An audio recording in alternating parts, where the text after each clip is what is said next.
23rd of August 2023. I speak to you now with a shooting pain going down the left side of my body, especially in my left butt cheek.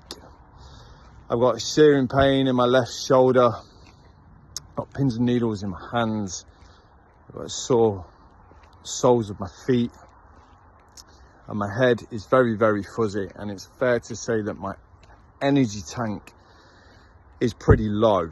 Now, there's a good few reasons that I'm acutely aware of why this could be the case.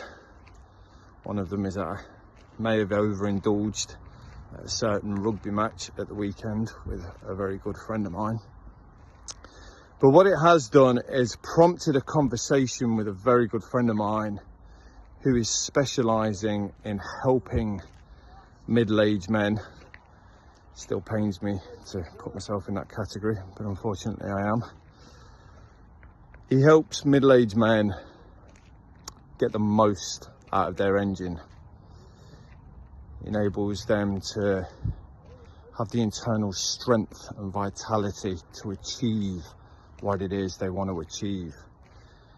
So I'm going to start documenting it, and this is the first of a series of videos that I will be posting about my journey to becoming the man that I always wanted to be.